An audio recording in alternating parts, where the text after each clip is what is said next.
When those two both wanted to do it, suddenly you read the script and it had a magic to it, for sure. Remember when one crime movie quietly became the gold standard for the cops, the criminals, and every action director who came after? Released by Warner Brothers in 1995, Heat follows a master thief and a detective who can't stop chasing him across Los Angeles. Robert De Niro plays Neal McCauley, the disciplined career robber, and Al Pacino is Vincent Hanna, a burned-out cop on his trail. Add Val Kilmer as McCauley's loyal right hand, Chris Hairless, Jon Voight as the fence Nate, plus Tom Sizemore, Ashley Judd, and Natalie Portman, and you've got obsession, loyalty, and a whole lot of trouble colliding on the streets of L.A. And today we're going to count down 15 weird facts about Heat. And stick around for number 1 to figure out how the most unforgettable death in the whole movie actually happened in real life, on a Chicago street decades before cameras rolled. But before we get into it, do us a favor.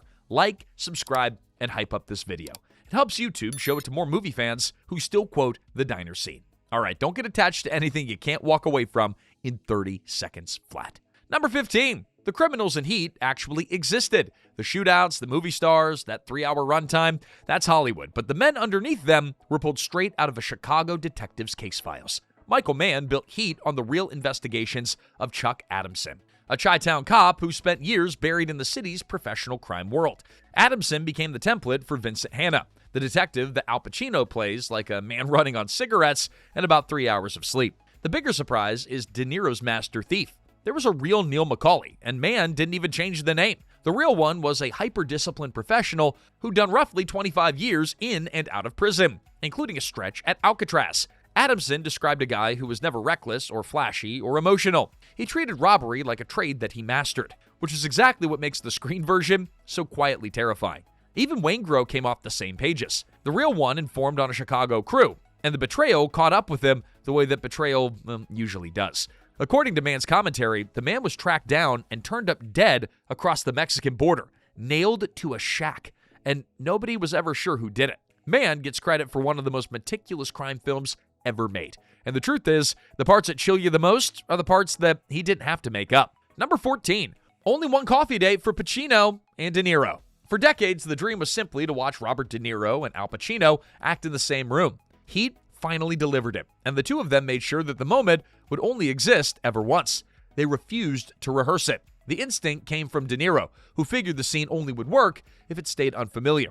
Mann and Pacino were on board instantly. The three of them talked the scene into the ground. The characters, the motives, a read or two off the page, and then they stopped deliberately short of ever performing it. Most of what ended up on screen came from the 11th take. You can see the not knowing in it.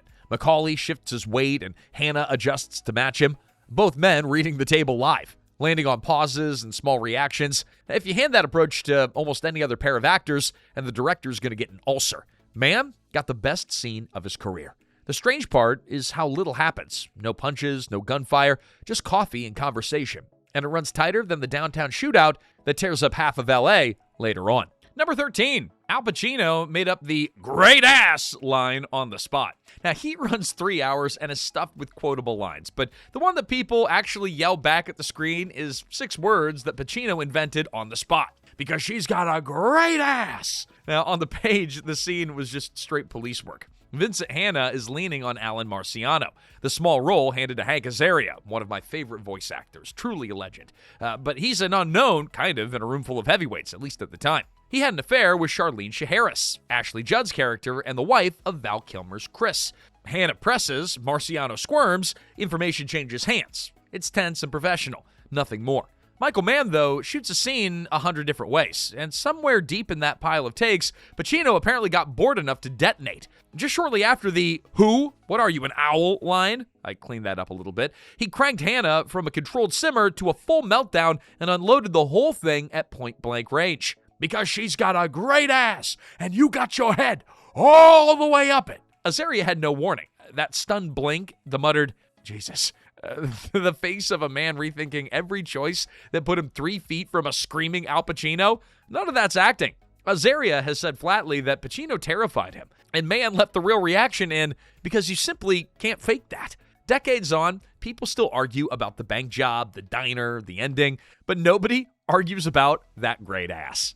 Number 12. Keanu walked off Heat for Hamlet. By now, Chris Hairless belongs to Val Kilmer, McCauley's loyal right hand. The part was never written for him, though. Michael Mann's first choice was Keanu Reeves. Reeves was offered Chris, fresh off Speed and right in the thick of becoming a movie star. But then he passed. He left a roughly $6 million payday on the table to go play Hamlet at the Manitoba Theater Center in Winnipeg for about $1,000 a week. In the dead of the Winnipeg winter, fans would line up around the block in early '95 to watch the Speed guy work through the Prince of Denmark. Picture explaining that to your agent. Turning down De Niro and Pacino, and to him, probably more importantly, $6 million, so you can spend your nights asking whether to be or not to be. Well, that left Mann scrambling, and his answer was Val Kilmer, who came with one small complication of his own. He was busy being Batman. Kilmer walked straight off Batman Forever and folded Heat in right behind it. 2 films stacked back-to-back in the same year. Gotham 1 minute, and then Mann's criminal Los Angeles in the next. It shook out about as well as a casting scramble ever could. Reeves got his crack at the most punishing role in theater. Kilmer turned in one of the coolest supporting performances of the decade. And the movie ended up with the only Chris hairless that anyone can picture now. Number 11, the cast did homework with real crooks. Plenty of actors prepped for a crime role with a stack of books and a couple of documentaries. Michael Mann skipped all that and introduced his cast to actual criminals. De Niro, Val Kilmer, Tom Sizemore, all of McCauley's crew got driven up to Folsom State Prison to sit across from real armed robbers doing long stretches.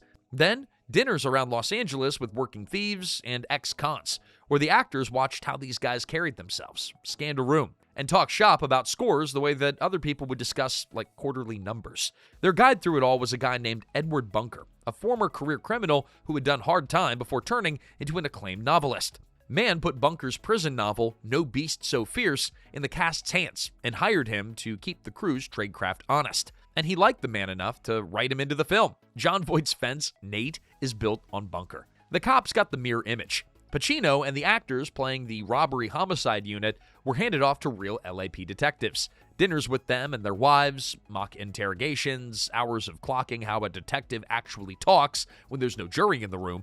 Mann even logged his own ride-alongs too, collecting the small stuff that directors never think to chase. By the time that cameras rolled, both sides of the law had spent more time with the genuine article than most actors spend with the script. Number 10, Pacino played Hanna on Secret Nose Candy. Now, Vincent Hanna runs on a frequency that the rest of Heat can't quite pick up, and almost nobody watching it caught the reason for 2 decades. Al Pacino built the whole performance around a secret. Hanna uses cocaine. Yeah, his logic was simple. A robbery homicide detective pulling endless hours on no sleep, chasing killers while his marriage is falling apart. He needs something to keep the engine lit. And so Pacino decided that a little Tootski was just what the doctor ordered. But he didn't want to play him as like a strung-out addict. He landed on what he called chipping, using it recreationally, just enough to explain the live wire speech and the way that Hanna lurches from dead quiet focus into full eruption inside a single sentence. That whole dial was a deliberate choice, not Pacino freelancing. Mann actually shot the proof. Pacino has described a scene of Hanna taking a hit before walking into a club. And Mann has talked about filming him snorting a line off a dagger that he kept tucked in the small of his back. Now that's about as on-brand a detail as Vincent Hanna could have. Then, Mann killed it in the edit, deciding that it was too strong of a message. The scenes went, and the performance stayed. So for the record, the habit was Pacino's invention. The real detective who inspired Hanna was not a user. The secret sat on the cutting room floor until, 2016, when Pacino let it slip at an Academy screening moderated by Christopher Nolan, then spelled it out later on Mark Maron's podcast. Number 9. Even in prison, Kevin Gage couldn't escape Waynegrow. Waynegrow is the human wrecking ball who detonates every careful plan in Heat. A snitch, a loose cannon, the reason a clean armored car job turns into a bloodbath. The man who played him, turned out to be a model prisoner, actually. Kevin Gage built the character so convincingly that he made hardened bank robbers look like responsible adults. Then, the role followed him out of the theater and then into a federal cell. In 2003, Gage drew 41 months for cultivating marijuana. He'd been growing it under a California medical license, with San Francisco officials broadly supportive of the stuff at the time, right up until federal law, which recognized none of that, walked in, and prosecuted him anyway. Inside, almost nobody bothered with Kevin. Guards and inmates alike landed on the same name, the one from the movie that every last one of them had seen. Waynegrow, the most hated man in a movie full of criminals, was now answering to it in a minimum security yard. The joke stopped at the nickname, though. The real Gage kept his head down and behaved his way into an early release. He got out after roughly 2 years of a 41-month sentence, with no double crosses and none of the chaos that his namesake left smoking behind him. Maybe not the best joke. Number 8, Heat sat on a shelf for 16 years. Most movies take a few years to get made. Heat took 16. Michael Mann wrote the first version of the script in 1979, a 180-page brick of a screenplay that he was determined to get exactly right. The studios, less determined. They looked at all 180 pages and saw the same things every time. Too long, too expensive. Rather than let it die there, Mann shrank it. By the late 1980s, he was NBC's go-to crime guy off Miami Vice and Crime Story, so he pulled the Heat screenplay back out, cut it way down, and then reshaped it into a TV pilot. That became a 1989 TV movie called LA Takedown. Heat with the budget of a long episode and none of the wattage. The skeleton's all there, though. Vincent Hanna already had his name and his obsession. The cop and thief mirror is already the entire point. The one giveaway is the thief. In LA Takedown, he isn't Neal McCauley yet. He's Patrick McLaren. NBC passed on the series, and that's usually where a project like this would quietly disappear. But then, The Last of the Mohicans hit in 1992, which was a critical and commercial smash, and Mann walked away from it holding the one thing that his script had never gotten him: leverage. The studio stopped wondering whether to bet on him and started asking, hey, what do you want to do next? Well, what he wanted to do was what he'd been chasing since 1979. Warner Brothers handed him $60 million, the two biggest actors alive, and the room to build it his way. All of it 16 years after he first typed page 1. Hey, quick pause. If any of these facts have you checking to see where Heat is streaming, it's on Plex. You're welcome. And if you're enjoying this one, tap that like button. It tells YouTube to send more movie deep dives like this to people like you. All right, you want to walk? You walk right now. We're heading back into the countdown. Number 7, Amy Brenneman didn't want to be in Heat. Heat is 3 hours of men, firepower, and brooding silence. Its beating heart, though, came from the one person who took a look at all of that and said, yeah, no thanks.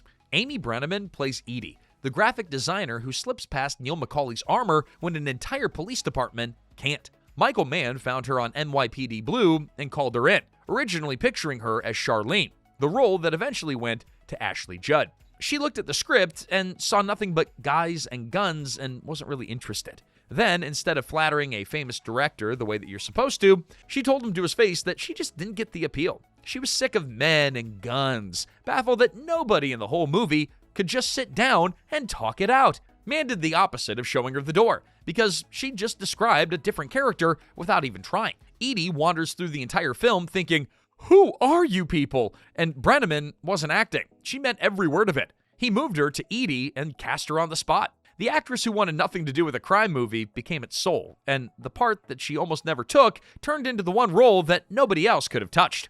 I, though, do prefer the guys and guns. Number 6, the diner was a real restaurant and became a shrine. Mann shot almost none of Heat on a soundstage.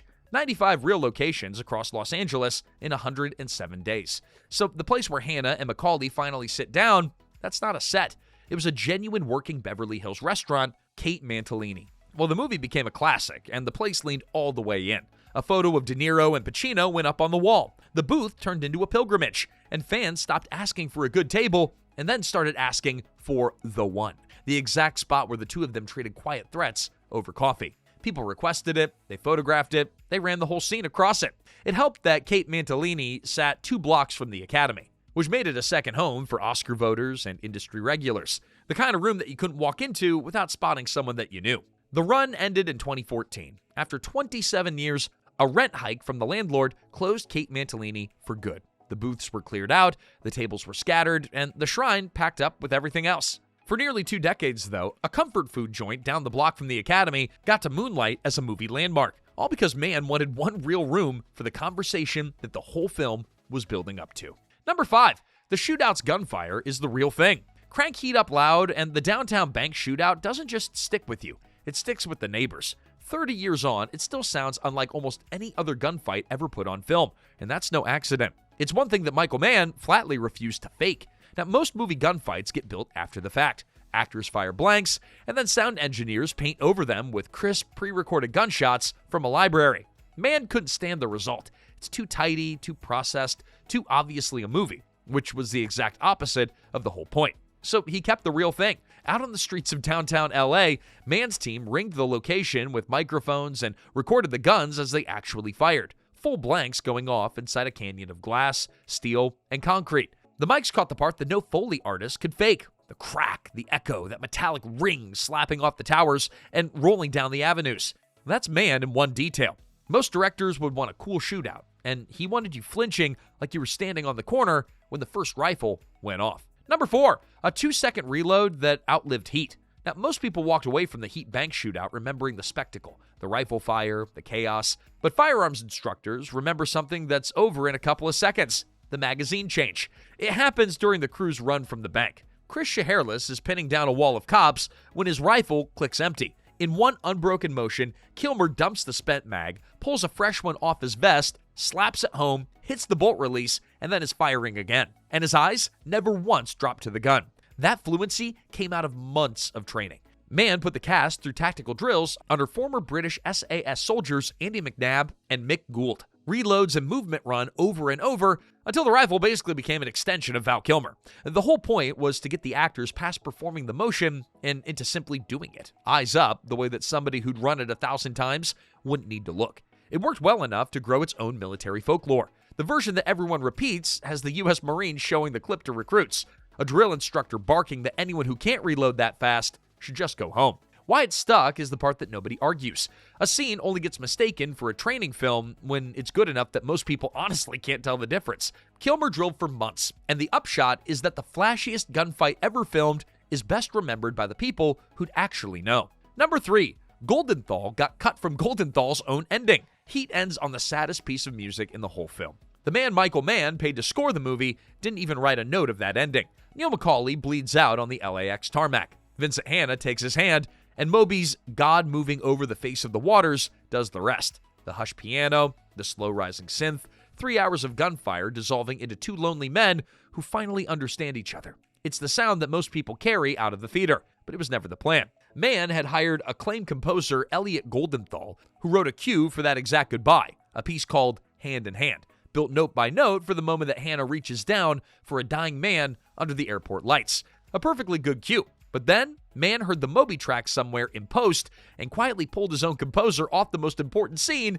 in the whole movie. Goldenthal didn't let it rot in a vault, though. He stripped out the electric guitars, he dropped the bagpipes, and handed the whole thing to a 1996 drama called Michael Collins, where it closed out the end titles of a completely different film. Number 2, a famous Heat shot came from a painting. Now, some directors pull their images from real life. For one of Heat's most haunting shots, Michael Mann pulled his off a gallery wall. In the moment that McCauley comes home alone, he sets his keys and his gun down on a bare table, crosses an empty beach house, and then stops at a wall of glass to stare out at a black, restless Pacific. No dialogue, barely a movement, just a disciplined man and a horizon that he'll never actually reach. That frame is lifted almost whole from Pacific, a 1967 painting by the Canadian magic realist Alex Colville. Colville's canvas holds the same pieces in nearly the same arrangement. A handgun resting heavy in the foreground, a man with his back to us at the open door, the flat gray sea beyond. Swap the doorway for a Malibu glass wall, and you've essentially got the shot.